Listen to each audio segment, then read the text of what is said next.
Mga kapaglaom, maayong buntag kaninyong tanan og happy midweek. Ang atong hilisgutan karong Marso 11 giuluhan og ang iyang tagna. Ang atong teksto makita sa Buhat 7:37. Nagaingon, kini mao ang Moises nga miingon sa mga Israelinhon, usa ka propeta gikan sa inyong kaigsuonan, igapatindog sa Dios alang kaninyo. Maingon sa iyang pagpatindog kanako. Kapaglaom, samtang nagwali si Elizabeth Talbot sa usa ka tigom, nakasinati siya og usa ka dakong panalangin pinaagi sa usa ka gospel quartet. Ilang gihatagan siya og usa sa ilang CD nga naglangkob sa usa ka awit nga giuluhan og Bible story. Ang nag-una nga linya sa awit nagpabilin sa akong panumduman hangtod karon matud niya. Siya naghimo og usa ka sugilanon sa Biblia gikan kanimo. Oo, gikan kanimo ug kanako.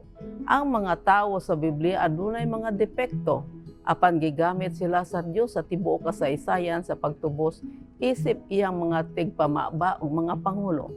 Siyempre siya makahimo sa paghimo og usa ka sugilanon sa Biblia gikan kanimo. Sa wala pa siya gipatay, si Esteban ang una nga Kristohanong martir, nagwali og usa ka wali nga naghisgot sa daghang mga tawo nga nahimong mga sugilanon sa Biblia. Sila si Abraham, Jacob, Jose, Moises o Josue, David o Solomon, Buhat City. Makahimo kita og daghang mga devotional gikan lamang niini nga wali. Kini makaikag ang bakak nga mga saksi nagpasangil kang Esteban nga nag-usab sa mga kostumbre nga gipasa ni Moises, Buhat 6:14. Karon sa iyang katapusang pakigpulong si Esteban nga detalye sa sugilanon ni Moses sa taas 7:20 taman sa 39. Lakip ang pagpatay ni Moses sa usa ka Ehiptoanon og kinahanglan mokalagyo nga nahimong usa ka dumuluong sa Midian og migahin og kapatan katuig sa kamingawan sa wala pa ang Ginoo nagtawag kaniya sa katapusan aron sa pagluwas sa Israel gikan sa Ehipto. Gisulayan ni Moses ang pagpalingkawas sa Israel sa iyang kaugalingong paagi. Og siya nagdahom nga ang iyang kaigsuonan nakasabot nga ang Dios naghatag kanila kaluwasan pinaagi sa iyang kamot.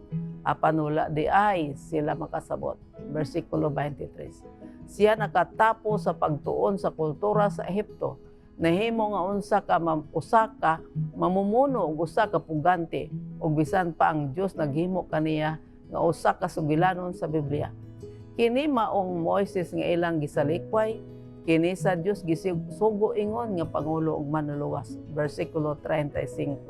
Siya nahimo nga usa ka simbolo sa umalabot nga manluluwas sa kalibutan ug gigamit siya sa Dios sa paglitok sa usa ka labing mahinungdanong mga tagna mahitungod kang Hesus nga makita sa Deuteronomio 18:15 nga gisgutan ni Esteban.